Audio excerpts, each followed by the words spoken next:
One of the very interesting ways in which the great Sufi teachers have depicted the way in which existence develops is through two dimensions. A vertical dimension connected to majesty, dignity, and the direct expression of the one into the many, and a horizontal dimension in which the many, the manifestation, the multifarious forms that existence may take are represented. So we may think of it as a cross in which we have this vertical axis and a horizontal plane.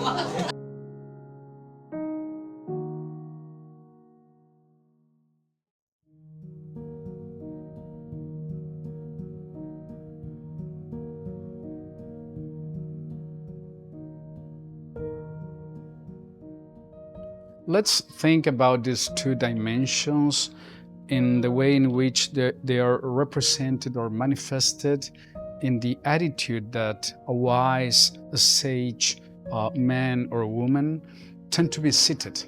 I don't know if you have ever noticed that they tend to be seated in a very straight manner, in a way in which one could say that the top of their heads and the last part of their spinal cords are connecting heaven and earth.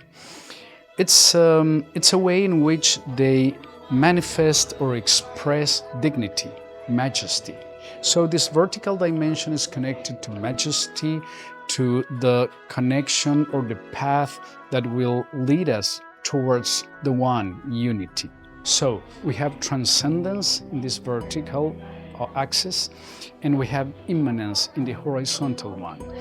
Immanence means that we encounter divinity in every aspect of existence, in every manifestation in nature, in every virtue or quality of human beings.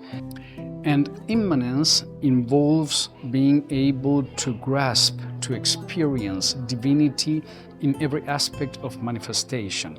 When we talk about transcendence, this vertical axis, we are speaking about going towards the ineffable, going beyond being. But when we speak about immanence, it involves experiencing divinity and sacredness in everything around us, in every aspect of our life. So transcendence and immanence, from this perspective, are not two opposites, but they are completely integrated. I would say they're just like degrees in which oneness is manifested. That is why the Sufis, for instance, they distinguish between one or the oneness itself from the one manifested in multiplicity. And they suggest that we should follow a path in which we should train our minds to get rid of all the multiplicity that we grasp through perception in order to contemplate and connect with the oneness that integrates and lies at the heart of this multiplicity. Now, ontologically speaking, this distinction between the one or oneness itself and oneness manifested in multiplicity is really a matter of degrees, because when we understand oneness as it is in itself, in reality we're not really able to understand it, but let's say that we can make some sort of analogy that would help us understand it and grasp it as a great space with no borders, right? Or a time without origin and without end. But whenever we try to get what we mean by this oneness, as it is in itself, is something different, but just as a matter of degrees, with the oneness that we may perceive in multiplicity. Multiplicity tends to be just as a way in which this oneness unfolds according to the metaphysical teachings of all the great sages. It involves the fact that no matter whatever we have at glance or where we focus our attention, whatever we see is just an aspect or a way in which this final truth, this oneness, is manifested, as if it were just a symbol depicting this reality which is ineffable, a reality which we cannot really conceptualize or understand, but it is the reality towards which we should turn, as if it were our own nature. So the one itself and the one in multiplicity is just a matter of degrees, and we are called to follow a path in which we drive ourselves, we lead ourselves back to this origin, the origin from which we came from, the source for existence. This vertical dimension can be conceived also as the intellect.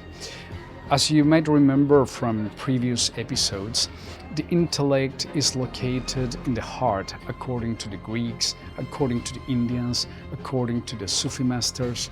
So the intellect is this capacity that comes directly from God, through which we can grasp in an immediate manner the truth of whatever we have in front of us. So we may think about this as an integration between this vertical plane in which the intellect, through its capacity to discern on the one hand, and the will in the horizontal plane play together a role in our lives in a way in which our capacity to discern coming from the one is what really guides us in terms of letting us do the right choice on the one hand, while will is what we need in order to behave according to what the intellect has shown to us as a path. But in the long term, and I would dare to say probably the final reason, the final rationale behind this relationship between intellect and will, the vertical and the horizontal, is that the intellect is what really tells us about our real nature and our real goal in life. The intellect is telling us that we should go backwards, I would say, towards the one. And we should use our will to be able to follow that path of deconstruction, one in which we should get rid gradually of the different aspects of our egos, which is something quite difficult for most of us. But it seems to be a path that leads us towards peace. So the vertical plane leads us to one, and we should use our will to be able to follow the path that drives us or leads us towards this final goal, which is realizing our own nature. Majesty, connected to the vertical, serenity, connected to the horizontal, are integrated in our heart in what we could call the great of the greatest of the secrets in life.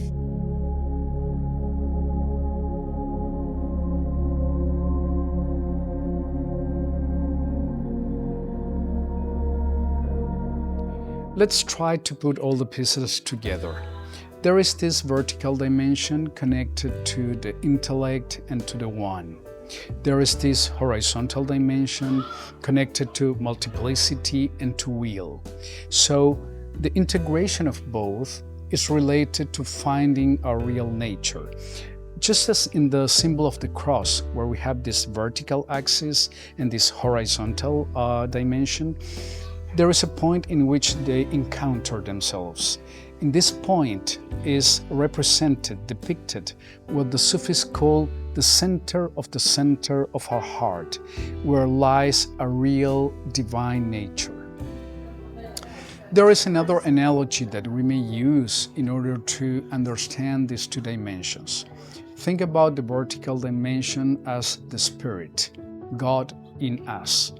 And think about the horizontal dimension as the soul, the psychic, that aspect of ourselves which is connected to life, which is subject to change, decay, and conditioning. The soul, this horizontal dimension, the soul should prepare itself to be able to support all the light that comes from the spirit. We could say that the soul is what the psychologists, psychiatrists, and different kind of therapists try to deal with in order to help people to get more at ease with themselves as a first degree. But probably the last goal is to keep or train our soul, our mind, using the postmodern concept, to be able to prepare it, to be able to hug the spirit, to be able to support and welcome all the light that comes from the spirit. So the soul has to be prepared so that the spirit can irradiate all its light towards the soul and let the soul become one with it. This is very beautifully explained in the Gospels, where it is said that the bride should prepare herself to get married with the groom.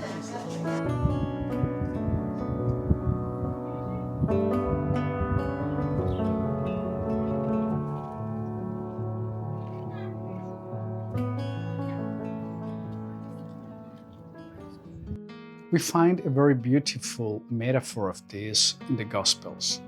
In the Gospels, it is said that the bride should prepare herself to be married by the groom.